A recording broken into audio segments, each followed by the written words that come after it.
191장 찬송 부르시면서 수요 예배 시작하겠습니다.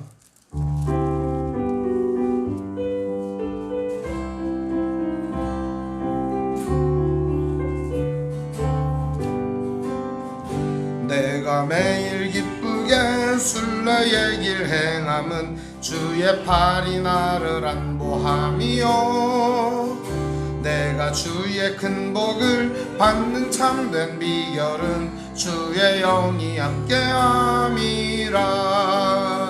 성령이 계시네, 할렐루야 함께하시네.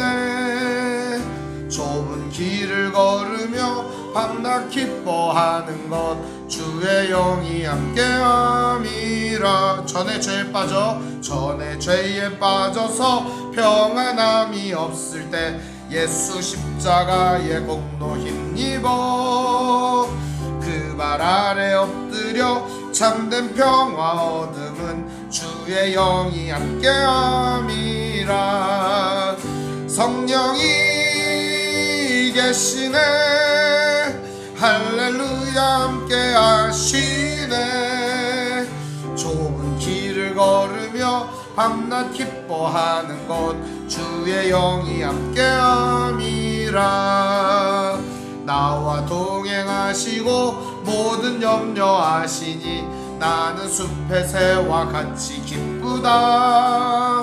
내가 기쁜 마음으로 주의 뜻을 행함은 주의 영이 함께함이라. 성령이 계시네, 할렐루야 함께하시네. 좁은 길을 걸으며 밤낮 기뻐하는 것 주의 영이 함께함이라. 세상 모든 욕망과 나의 모든 정욕은 십자가에 이미 못을 박았네. 어두운 밤 지나고 무거운 짐 벗으니 주의 영이 함께함이라. 성령이 계시네, 할렐루야 함께하시네. 좁은 길을 걸으며 밤낮 기뻐하는 것 주의 영이 함께함이.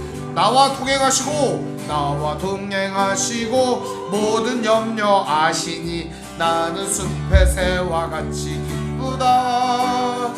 내가 기쁜 마음으로 주의 뜻을 행함은 주의 영이 함께함이라. 성령이 계시네, 할렐루야 함께하시네.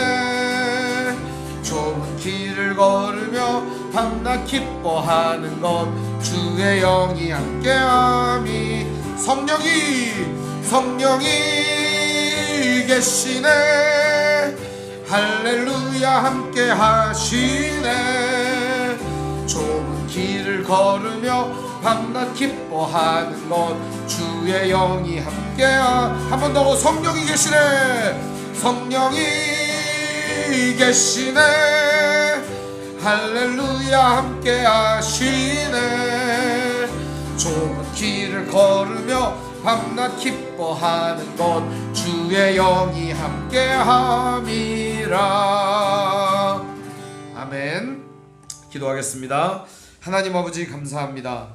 오늘도 3일밤 예배로 함께하게 하시니 감사합니다. 함께 예배하는 우리들 주님 앞에 나아갑니다. 주님 앞에서 오늘 하나님의 말씀 가운데 순종하는 지혜를 허락하여 주시고, 오늘도 우리의 연약한 삶 가운데 찾아오신 성령 하나님, 우리의 인생과 우리의 연약함을 붙잡아 주시사 새 희망, 새 힘을 가지고 날마다 능력 있게 살아갈 수 있도록 인도해 주시옵소서. 예수님의 이름으로 기도합니다. 아멘. 오늘 말씀은 마태복음 12장 31절에서 37절입니다. 마태복음 12장 31절에서 37절입니다. 제가 읽겠습니다. 그러므로 내가 너희에게 이르노니 사람에 대한 모든 죄와 모독은 사하심을 얻되 성령을 모독하는 것은 사하심을 얻지 못하겠고 또 누구든지 말로 인자를 거역하면 사하심을 얻되 누구든지 말로 성령을 거역하면 이 세상과 오는 세상에서도 사하심을 얻지 못하리라. 나무도 좋고 열매도 좋다 하든지 나무도 좋지 않고 열매도 좋지 않다 하든지 하라. 그 열매로 나무를 아느니라. 독사의 자식들아, 너희는 악하니 어떻게 선한 말을 할 수 있느냐. 이는 마음에 가득한 것을 입으로 말함이라. 선한 사람은 그 쌓은 선에서 선한 것을 내고 악한 사람은 그 쌓은 악에서 악한 것을 내느니라. 내가 너희에게 이르노니 사람이 무슨 무익한 말을 하든지 심판날에 이에 대하여 신문을 받으리니 내 말로 의롭다함을 받고 내 말로 정죄함을 받으리라. 아멘. 오늘 말씀의 제목은 성령을 모독하는 것이라는 제목으로 말씀의 은혜를 나누겠습니다. 여러분, 죄라는 게 있잖아요. 죄 중에서 제일 큰 죄가 뭐라고 생각합니까? 머릿속에 한번 여러분 떠올려 보세요. 죄 중에 가장 큰 죄는 뭘까요? 살인? 강간? 방화? 도둑질? 거짓말? 여러 가지가 있을 수 있겠죠. 요즘 기독교의 이슈도 하나 있겠네요. 동성애? 그게 가장 큰 죄는 아닐 거예요. 그런데 여러분 생각해 보세요. 성경에서 가장 큰 죄는 뭐라고 이야기하는가? 생각해 보셨나요? 성경에서 가장 큰 죄로 지적하고 있는 것은 바로 성령 회방죄입니다. 오늘은 그 얘기를 예수님이 하신 말씀을 통하여 살펴보려고 합니다. 여러분, 성령 회방죄라는 걸 들어보신 적이 있을 겁니다. 성령 회방죄라는 게 뭘까요? 쉽게 정의를 내려드릴게요. 우리는 하나님을 믿어요. 근데 우리가 믿는 하나님은 성부 하나님, 그리고 아들 성자, 아들 예수님, 아들 하나님, 그리고 그 아들 하나님이 보내어 주신 우리 각 사람 마음에 들어오시는 성령 하나님, 이렇게 우리는 삼위 하나님을 믿어요. 그런데 그 삼위 하나님 중에서 성령 하나님을 방해하고 회방하는 죄가 가장 큰 죄라고 성경은 말하고 있습니다. 그러면 사람을 죽이는 일보다 성령을 회방하는 게 어떻게 더 큰 죄가 될까? 강간을 하는 일보다 어떻게 성령을 회방하는 죄가 더 큰 죄가 될까? 그리고 우리가 다른 사람을 속이고 도둑질하고 빼앗는 이런 일들이 더 큰 죄지 어떻게 성령을 회방하는 게 가장 큰 죄가 될까? 이런 생각을 할 수 있잖아요. 그렇죠? 성경이 그럼 뭔가 잘못된 게 아닐까? 이런 생각을 할 수 있어요. 그런데 목사님들이 하도 설교 시간에 성령 회방죄는 영원히 용서를 받지 못합니다, 이렇게 설교를 해놨기 때문에 아멘 했단 말이에요. 그러니까 그건 큰 죄인지는 알아요. 그게 뭔지는 몰라도 그게 어마무시하게 엄청나고 큰 죄인 건 알겠어요. 그런데 도대체 그게 무슨 내용인지 모르겠는 거예요. 혹시 명확하게 아시는 분이 있나요? 네, 오늘 말씀을 통해 그 성령 해방죄가 뭔가, 그리고 가장 큰 죄라고 말하는 성령 해방죄는 왜 그렇게 무거운 것인가, 이런 얘기를 한번 살펴보려고 합니다. 혹시 여러분 중에는 가장 큰 죄가 무엇이라고 생각하는가 라는 질문에 아마 다른 답을 했을 수도 있어요. 근데 그 답을 여러분 오답이라고 생각하진 않아요. 그러나 성경은 우리에게 성령 회방죄가 가장 큰 죄다 이렇게 선언하고 있으니까요, 그걸 한번 살펴보려고 합니다. 오늘 말씀 31절은 이렇게 시작해요. 그러므로 이 말은 어느 지점에 나왔는지 아시겠죠? 예수님이 귀신 들린 사람을 정상으로 돌려주셨어요. 귀신 들려가지고 말도 못하고 이 사람이 너무너무 힘든 사람이 눈도 보지 못하는 그 사람을 갖다가 귀신을 쫓아내 주었어요. 그러자 이 사람들이 모함을 하는 거죠. 예수님을 모욕하고, 너 귀신의 힘을 입어서 바로 이 귀신을 내쫓은 거다. 그러자 예수님이 이렇게 말하는 거예요. 야, 귀신과 귀신이 싸우면 그 나라가 귀신 나라가 서겠냐? 귀신과 귀신이 어떻게 싸우냐? 말도 안 되는 소리 하지 마라. 다투는 나라마다 망한다. 나는 귀신하고 싸우는 사람이지 귀신의 편이 아니다. 이렇게 선을 그어 주셨던 거죠. 그런데 그리고 나서 예수님께서는 급작스럽게 성령에 대한 이야기를 하시는 겁니다. 그러므로 라는 말은 지금까지 한 얘기, 그것의 결론은 그런 얘기예요. 결론적으로 내가 너희에게 이르노니 사람에 대한 모든 죄와 모독은 사하심을 용서를 얻는다. 사하심이라는 건 용서받을 수 있다, 그런 말이에요. 성령을 모독하는 것은 용서를 얻지 못한다, 이렇게 선언을 했어요. 여러분, 세상에 용서받지 못하는 죄가 있을까요? 하나님이 용서하지 못하는 죄가 있을까요? 있대요, 오늘 성경에. 그게 성령을 회방하는 죄라는 겁니다. 성령을 거역하는 죄라고 말합니다. 오늘 32절은 이어지는 설명이에요. 또 누구든지 말로 인자, 즉 예수님을 거역하면 사하심을 얻는데, 누구든지 말로 성령을 거역하면 이 세상과 오는 세상에서도 사하심을 얻지 못하리라, 이런 얘기를 해요. 자, 그러면은 성령 하나님이 어떤 분인지를 알아야 그 성령을 회방하는 게 무슨 죄인지를 알 수 있을 거 아니에요, 그죠? 성령 하나님이 어떤 분인지를 우리가 이해를 해야 그분을 방해하고 거역하고 그분이 하고자 하는 바를 우리가 막아서는 그런 일이 뭔지도 이해할 수 있을 거 아니에요. 그래서 오늘은 성령 하나님이 어떤 일을 하시는지를 먼저 살펴보려고 합니다. 여러분, 요한복음으로 한번 가보겠습니다. 오늘 말씀에 표를 해놓고 요한복음으로 가볼게요. 요한복음 14장, 천천히 제가 읽으면서 설명할 테니 한번 따라가 보시죠. 성령 하나님이 어떤 분인가? 14장 1절에 이렇게 나와요. 너희는 마음에 근심하지 말라. 하나님을 믿으니 또 나를 믿으라. 14장 1절에 그렇게 돼 있어요. 근심을 하지 말래요. 결과적으로 근심이라고 하는 것 자체가 우리 인생에는 늘 따라오는 거예요. 그런데 근심은 어떻게 해결된대요? 오늘 1절에 보니까 믿음으로 해결된다고 나와요. 그죠? 우리가 하고 있는 근심은요, 주 예수를 믿음으로 해결될 수 있대요.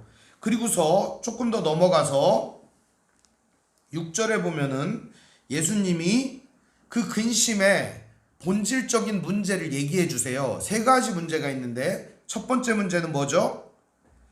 길의 문제입니다. 길을 찾지 못하는 문제예요. 내 인생 어디로 가야 되지? 내 목적지는 어디지? 내 인생은 도대체 왜 태어나가지고 지금 이렇게 살고 있는 거지? 라고 하는 길에 대한 문제란 말이에요. 길을 찾지 못하는 이에게 예수님이 뭐가 돼준대요? 길이 돼주신다, 이런 얘기해요. 또 두 번째 문제가 있는데요. 두 번째 문제는 뭐예요? 어떤 게 옳은 거지? 뭐가 진짜 바른 거지? 어떤 것이 진짜 제대로 사는 거지? 이런 질문을 가진 사람들에게 예수님이 진짜 진리고 참이고 길이야, 이걸 가르쳐 주는 겁니다. 진리라는 걸 가르쳐 주는 거예요. 세 번째 근심이 있는데요. 그게 뭐예요? 진짜 내가 생명을 얻고 잘 살려면 어떻게 해야 되지? 내가 살려고 지금 이렇게 아등바등하고 있는데 진짜 내가 잘 살려면, 생명을 얻으려면 어떻게 해야 되지? 그 길도 뭐래요? 예수님이라는 겁니다. 그래서 14장 6절은 이렇게 답을 주세요. 예수께서 이르시되 내가 곧 길이요 진리요 생명이니 나로 말미암지 않고는 아버지께로 올 자가 없느니라. 그러니까 예수님이 아니고서는 하나님께로 갈 사람이 없다는 거죠. 예수님이 아니고서는 인생의 길도 찾을 수 없고, 어떤 것이 바른 삶인지 진리도 알 수 없고, 어떤 것이 진짜 생명을 얻고 영원히 사는 삶인지 알 수 없다는 거예요. 예수님이 아니고서는. 그러면서 그 예수님이 이런 얘기를 전해주십니다. 우리 한번 요 얘기를 집중해서 보도록 하겠습니다. 이어지는 말씀은 16절입니다. 15절부터 보겠습니다. 15절. 14장이에요. 요한복음 14장 15절이에요. 너희가 나를 사랑하면 나의 계명을 지키리라. 이 뚱딴지같이 계명 얘기를 해요. 내가 아버지께 구하겠으니 그가 또 다른 보혜사를 너희에게 주사 영원토록 너희와 함께 있게 하리니. 보혜사라는 말은요, 도와주는 사람, 조력자 이런 말이에요. 돕는 사람, 돕는 분, 그거를 보혜사라고 해요. 어려운 말이 아니에요. 쉬운 말이에요. 조력자, 협력자, 도와주는 분, 이런 분이 보혜사라는 말이에요. 여러분, 누가 도와주는데 좀 띨띨하고 모질라고 약한 사람이 도와줍니까? 아니면 좀 힘이 세고 좀 능력 있는 사람이 도와주는 겁니까? 보통은 힘이 세고 능력 있고 권위가 있는 사람이 도와주는 겁니다. 대개 약한 자가 도와주지 않아요. 그러니까 오늘 이 성경은 우리에게 뭐라고 해요? 우리에게 능력과 힘과 권세를 가지신 그 하나님이 우리의 도움이 되어 주신다. 우리의 보혜사, 즉 우리의 조력자, 도와주는 분이 되신다. 그 얘기를 하는 겁니다. 그런데 그분이 어떻게 오느냐? 예수님이 하나님께 구할 때 온다는 거예요. 그러니까 예수님이 이 땅에 오시지 않으면 성령님이 안 와요. 예수님이 오셔야 성령이 각 사람 마음에 임하는 거예요. 그러니까 예수님이 오셔서 우리 각 사람에게 하나님이 우리를 사랑하신다는 증거를 보여주실 때 성령님이 우리 안에 들어오시는 거예요. 이 땅에 임하시는 것이고 각 사람의 마음속에 들어가시는 거예요. 만약에 예수님이 오시지 않았다면 성령님이 올 수가 없는 거예요. 그래서 예수님이 오신 거예요. 예수님이 오셔서 하나님 우리를 사랑하신다라고 하는 증거를 보여주신 거죠. 이거를 믿는 자들 안에 성령이 들어가시는 거죠. 그래서 오늘 우리 안에 성령 하나님이 오셔서 우리를 다듬어 주세요. 예수님처럼 만들어 주세요. 오늘 우리들을 사랑의 사람으로, 진리의 사람으로, 영원한 생명을 가진 그런 사람으로 만들어 주시는 겁니다. 그러면서 17절은 이렇게 말해요. 그는 진리의 영이라 세상은 능히 그를 받지 못하나니 이는 그를 보지도 못하고 알지도 못함이라. 그러나 너희는 그를 아나니 그는 너희와 함께 거하시며 또 너희 속에 계시겠음이라. 그렇죠. 예수님이 우리를 사랑하시는데 그걸 어떻게 할 수가 있느냐? 바로 예수님은 우리를 대신하여 죽으시고 우리 안에 성령 하나님을 보내주신 거예요. 각 사람 마음속에. 그리고 그 오신 성령님은 16절에 보면 언제까지 계신대요? 언제까지요? 영원토록 너희와 함께 있겠다. 이렇게 얘기를 합니다. 영원히 함께 있겠다. 얼마나 위로가 되는 말씀입니까? 인생을 살다 보면요, 혼자라고 느낄 때가 너무 많아요. 잠깐 외로울 때가 많죠. 내 인생은 왜 이렇게 외로운 건가? 나는 왜 이렇게 힘든 건가? 나는 이렇게 힘들게 혼자 살다가 죽는 건가? 이런 생각을 할 때가 많죠. 그리고 도와주는 사람도 뭐 때에 따라서 있긴 하지만서도 살다가 보면은 내 능력으로, 내 힘으로 아등바등 처리해야 될 일들이 너무 많은 거예요. 그런데 오늘 우리가 이 생명을 유지하고 우리의 인생을 살아가는 유일한 원동력과 힘이 되주시는 분이 누구냐? 바로 성령 하나님이라는 거예요. 성령님은 우리 안에 오셔요. 하나님은 우리 안에 오셔서 우리가 살아갈 희망도 주시고 소망도 주시고 에너지도 주시고 능력도 주시고 어떻게 해야 되는지 지혜도 주시고 나아가야 될 길도 가르쳐 주시고 어떻게 사는 게 제대로 사는 건지도 배주시고 우리가 진짜 인생을 살아가면서 이렇게 넘어지고 저렇게 넘어지고 이렇게 자빠지고 이렇게 실수해도 툭툭 털고 일어나서 다시금 걸어갈 수 있도록 우리를 일으켜 세워주시는 조력자가 누구다? 바로 성령 하나님이시라는 겁니다. 그 하나님이 오늘도 우리와 함께 하시는데 그분의 역할을 한번 보도록 하겠습니다. 한 23절 말씀 볼까요? 23절 14장 23절부터 쭉 볼게요. 예수께서 대답하여 이르시되 사람이 나를 사랑하면 내 말을 지키리니 내 아버지께서 그를 사랑하실 것이요 우리가 그에게 가서 거처를 그와 함께 하리라. 나를 사랑하지 아니하는 자는 내 말을 지키지 아니하나니 너희가 듣는 말은 내 말이 아니요 나를 보내신 이의 말씀이니라. 요거를 여러분 잘 들으세요. 이게 무슨 말이냐면 성령 하나님이 우리 안에 오시면 우리가 성령 하나님의 인도하는 대로 살게 되죠. 그러면 하나님의 뜻을 행하게 되는 거예요. 그러니까 우리가 우리의 의지를 가지고 나 하나님 뜻대로 살아야지 절대 못해요. 인간 안 돼요. 우리의 능력과 힘으로는 안 돼요. 제가 좋아하는 노래 중에 이런 노래가 있어요. 내 마음과 힘은 믿을 수 없네. 우리는 우리의 마음과 힘을 믿을 수가 없어요. 내가 뭔가를 해낼 능력이 안 된단 말이에요. 그런데 성령 하나님이 이 안에 오시잖아요. 그러면 성령님이 나를 세워주시고 붙들어주시고 만져주시고 이전에는 안 되던 일도 하게 해주시고 이전에는 못하던 일도 할 수 있게 해주시는 거예요. 그게 뭐예요? 용서, 사랑, 이해. 성령의 9가지 열매가 뭐죠? 사랑, 희락, 화평, 오래 참음, 자비, 양선, 충성, 온유, 절제. 이런 걸 할 수 있게 해주신다니까요. 이게 능력이라고요, 여러분. 이런 게 능력이라고요. 힘이 세져가지고 딴 사람들 막 굴복시키고 막 총으로 막 이런 게, 그런 게 권력이 아니에요. 우리 안에서 사랑이 나오는 게, 우리 안에서 희생이 나오는 게, 우리 안에서 화평이 나오는 게, 이런 게 능력인 거예요. 성령님은 우리가 그런 사람이 되도록 우리를 만들어 주시는 거예요. 놀랍지 않습니까? 그래서 여기 보면은 우리가 그 하나님의 뜻을 행한다, 계명을 지킨다, 이런 얘기가 나오는 거예요. 이해가 되시죠? 그러니까 성령님이 우리 안에 오셔서 하나님의 뜻을 완벽히 실행할 수 있도록 이끌어 가신다는 거예요. 물론 우리 인생에 이렇게 업다운이 있어요. 파도가 있어요. 그래도 이런 일들을 겪으면서 성숙해 가는 거예요.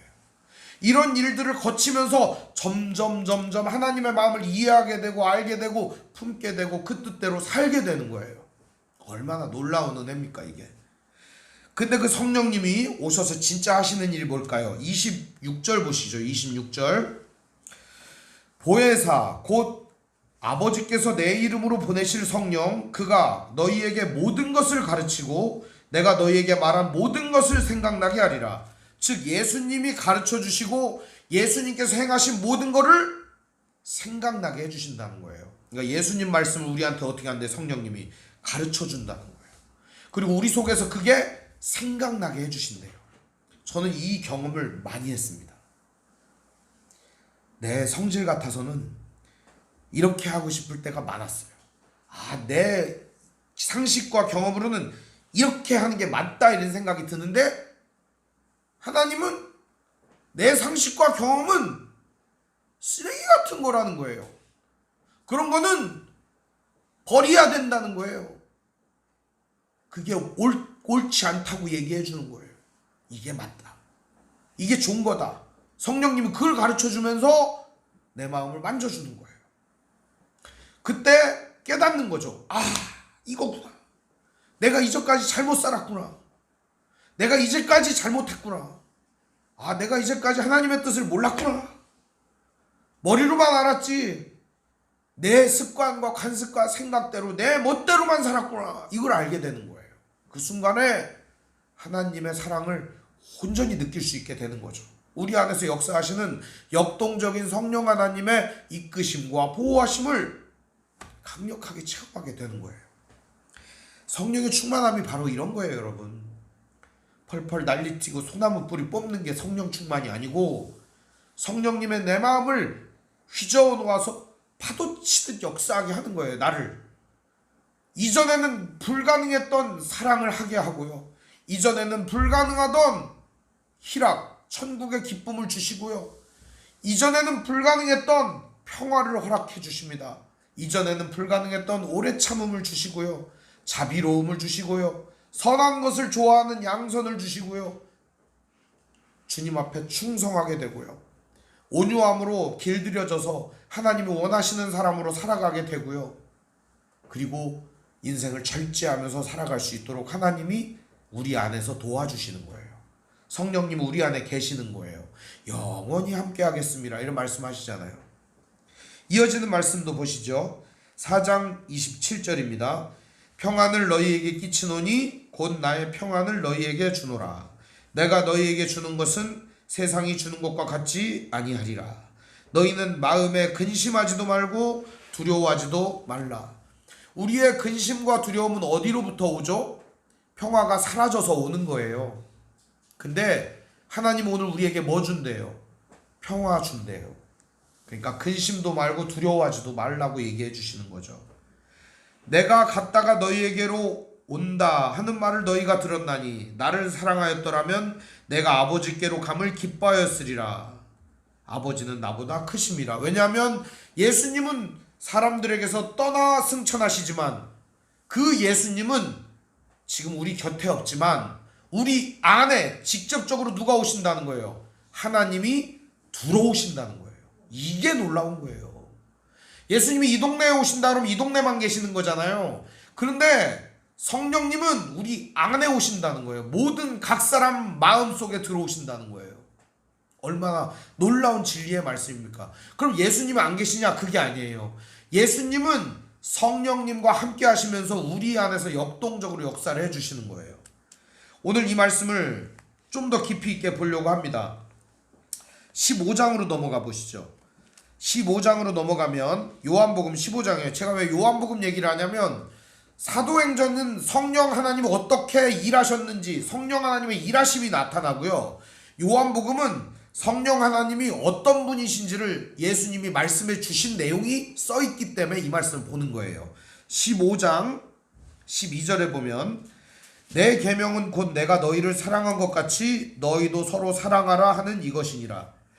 사람이 친구를 위하여 자기 목숨을 버리면 이보다 더 큰 사랑이 없나니 너희는 내가 명하는 대로 행하면 곧 나의 친구라. 이제부터 너희를 종이라 하지 아니하리니 종은 주인이 하는 것을 알지 못함이라. 너희를 친구라 하였노니 내가 내 아버지께 들은 것을 다 너희에게 알게 하겠습니다. 이전까지는 우리가 사랑할 수 없었어요. 내 가치관과 내 고집과 아집으로는 절대 안 되던 게 예수님이 되게 해주신대요. 서로 사랑하게 해주신다는 거예요. 그리고 이제부터는 내가 너희에게 다 알려준다는 거예요. 누굴 통해서? 성령 하나님을 통해서 하나님의 뜻을 다 알려주겠다는 거예요. 놀라운 얘기입니다. 이런 얘기 자체가. 그리고 이어지는 말씀 한번 더 봅시다. 16장으로 넘어가 볼게요. 15장 26절 먼저 보겠습니다. 15장 26절 내가 아버지께로부터 너희에게 보낼 보혜사 곧 아버지께로부터 나오시는 진리의 성령이 오실 때에 그가 나를 증언하실 것이요 너희도 처음부터 나와 함께 있었으므로 증언하느니라. 성령님이 우리 안에 오시면 어떤 일이 일어나요? 예수님을 증거하게 하신다는 겁니다. 그리고 16장 13절도 한번 보겠습니다. 여기만 살펴볼게요. 그러나 진리의 성령이 오시면 그가 너희를 모든 진리 가운데로 인도하시리니 그가 스스로 말하지 않고 오직 들은 것을 말하며 장래의 일을 너희에게 알리시리라. 그가 내 영광을 나타내리니 내 것을 가지고 너희에게 알리시겠음이라. 무릇 아버지께 있는 것은 다 내 것이라. 그러므로 내가 말하기를 그가 내 것을 가지고 너희에게 알리시리라 하였노라. 즉 성령 하나님은 예수 그리스도께서 하나님으로부터 받은 권위를 가지고 우리에게 모든 말씀을 가르쳐 주신다는 겁니다. 알려주시기도 하고 이끌어 주시기도 하고 도와주시기도 하고 붙잡아 주시기도 한다는 겁니다. 자, 그럼 이제 성령 하나님이 어떤 일을 하시는지 알겠죠? 성령님은 우리가 예수님을 닮아서 예수님처럼 만들어 가기를 원하시는 분입니다. 우리가 그리스도 예수처럼 다듬어져서 완전히 성화되고 완성될 때까지 우리를 만들어 가시는 분이신 거예요. 자, 그런데 이 성령님이 하시는 일을 막으면 어떤 일이 일어날까요? 성령님 하시는 일을 못하게 하면 우리가 나는 이대로 살겠어요. 그렇게 되는 겁니다. 나는 하나님 뜻대로 안 살아. 내 마음대로 하겠어. 이렇게 되는 겁니다. 이해가 되시나요? 그러니까 성령님은 우리를 하나님이 원하시고 하나님께서 뜻하시는 멋지고 아름답고 최고의 존재로 우리를 만들려고 하시는데 안 해. 이렇게 하는 거죠. 그게 바로 성령 회방죄라는 겁니다. 예수님이 하신 말씀을 성령 하나님이 생각나게 해주신다는 거예요. 그런데 나 그거 생각 안 해. 나 예수님 말씀 생각 안 해. 이렇게 말한다는 건 뭐예요? 결국에 예수님 말씀이 필요 없다는 거예요. 예수님 말씀이 생각 안 하고 내 마음대로 살겠다 이런 말이에요. 이게 바로 가장 큰 죄고 가장 큰 문제라는 겁니다. 오늘 이 시대의 가장 큰 문제는 어디에 있는 줄 압니까?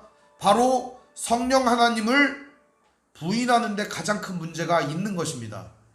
오늘날 교회의 가장 큰 문제가 어디에 있는 줄 압니까? 바로 성령님이 하시는 일을 막아서는 게 가장 큰 문제입니다. 예수님 때도 그 일이 있었다는 겁니다. 그래서 예수님은 귀신을 성령의 능력으로 쫓아내셨음에도 불구하고 너는 귀신의 힘을 입어서 쫓아내는 거야 라는 질문 앞에 당당히 말씀하시는 거예요. 뭐라고 얘기하시는 거예요? 내가 바로 성령을 오게 하시는 그런 분이야. 내가 바로 성령을 오게 하는 자다. 성령을 각 사람 마음에 넣어주는 자가 바로 나다. 예수님이 증거하시는 겁니다. 그러니까 오늘 이 말씀은 성령을 해방하는 죄가 얼마나 큰가를 우리에게 가르쳐주는 거예요. 성령 해방죄의 핵심은 뭐죠? 하나님 뜻 필요 없다고 하는 겁니다. 하나님의 뜻 거절하는 겁니다. 하나님의 사랑을 배척하는 겁니다. 이게 바로 성령 회방죄의 본질이에요. 본질. 하나님 싫다고 하는 거야. 그러니까 하나님께서 원하시는 거 나는 원하지 않는다고 말하는 거예요. 그게 성령 회방죄의 본질이에요.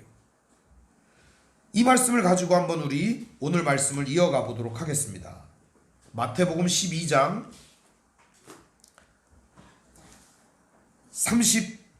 31절부터 제가 천천히 볼게요. 그러므로 내가 너희에게 이르노니 사람에 대한 모든 죄와 모독은 사하심을 얻되 성령을 모독하는 것은 사하심을 얻지 못하겠고. 이해가 되시죠? 이제 또 누구든지 말로 인자를 거역하면 사하심을 얻되 누구든지 말로 성령을 거역하면 이 세상과 오는 세상에서도 사하심을 얻지 못하리라.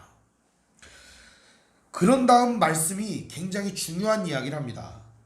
우리는 누가 성령 충만한지 성령 받았는지 알 수 없잖아요. 그죠? 근데 알 수 있대요. 성경은. 우리 33절 같이 읽어볼까요? 시작. 나무도 좋고 열매도 좋다 하든지 나무도 좋지 않고 열매도 좋지 않다 하든지 하라. 그 열매로 나무를 아느니라. 여러분 여기에 어떤 나무가 있습니다. 근데 팻말을 여기다가 사과나무라고 붙여놨어요. 근데 이 나무에서 사과가 열매가 안 열리고 개복숭아가 열렸어요. 개복숭아. 그러면 이 열매는, 이 나무는 무슨 나무죠?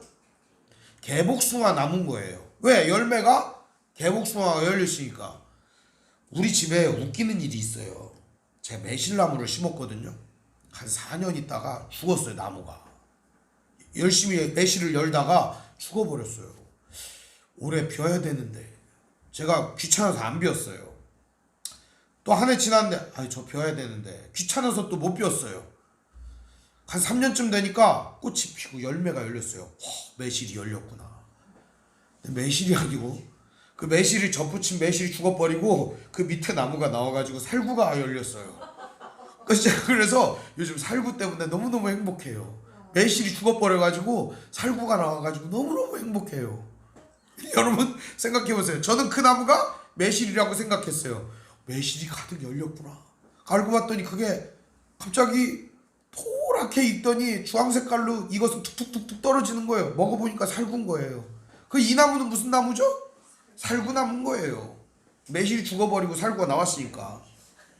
여러분 생각해보세요. 어떤 사람이 팻말에다가 아무리 사과나무라고 써도 이 나무에 열매가 개복숭아가 열리면 이게 개복숭아 나무인 거예요. 이게 마찬가지로 오늘 어떤 사람이 나 성령 충만한 사람이야, 나 성령 받은 사람이야 이런데 열매가 말하지 않겠습니다. 이제 뭐 그지 같고 개판인 거야 인생이. 그러면은 그게 성령 충만인 거예요. 그게? 그거 아니라는 거예요. 가짜라는 거예요. 제가 이런 가짜 은사자들을 한두 명 본 게 아닙니다. 자기는 성령 충만하대, 자기는 은사 충만하대. 근데 그런 놈들이 말입니다. 놈들이라고 해서 죄송한데 그런 놈들이에요. 진짜 성도들을 착취의 대상으로 생각을 하거나 혹은 말씀을 이용하여 혹세무민 하거나 사람들을 갖다가 이건 뜯어먹는다고 하는 게 맞는 거야. 뜯어먹거나 그 사람을 이용하여 자기의 배를 불리고 자기의 권위를 드높이는 그런 존재들이 얼마나 많은지 모릅니다. 저는 그런 은사자들을 한두 번 보지 않았습니다. 이게 바로 뭐냐? 전문 용어로 예수무당이라고 하는 거예요.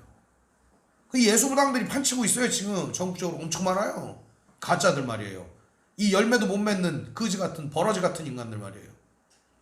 오늘 성령의 충만함을 가지고 얼마나 많은 사람들이 거짓을 이야기하고 장사를 하고 하나님의 예배를 우습게 만드는지 모릅니다. 성령 하나님이 인격적인 분이고 사랑이 많으신 분이고 삶의 변화를 이끌어내시는 분임에도 불구하고 북적거리고 난리치고 펄펄 뛰고 그게 성령 충만이라고 거짓말하는 사람들이 너무 많다는 겁니다.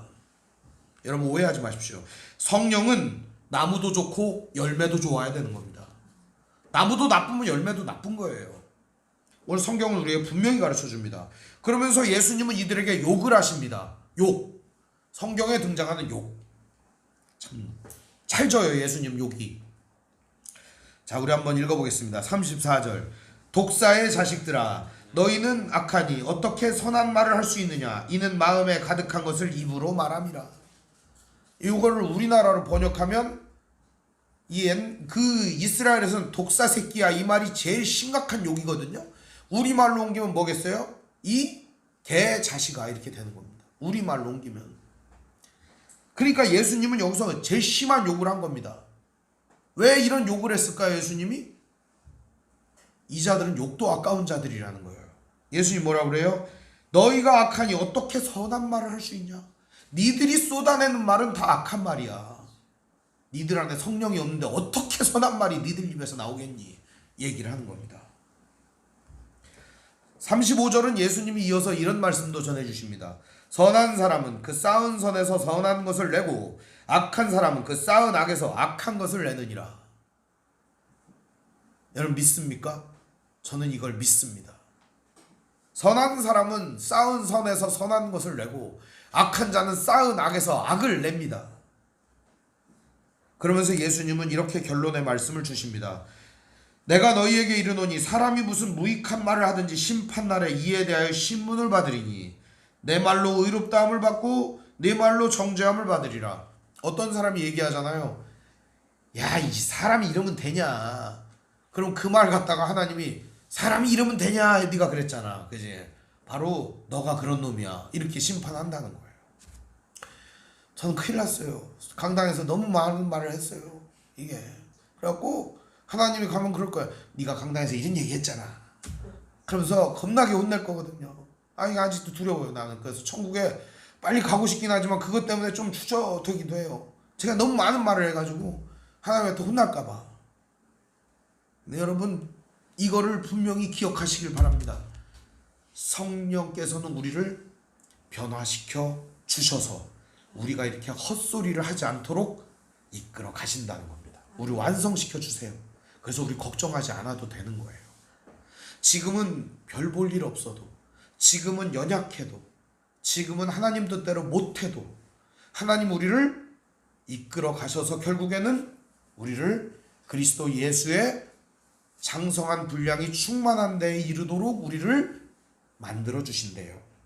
그걸 우리 안에 계신 성령님이 해주신다는 거예요. 여러분 우리 안에 거하시는 성령 하나님을 믿고 오늘도 담대히 나아가시길 바랍니다.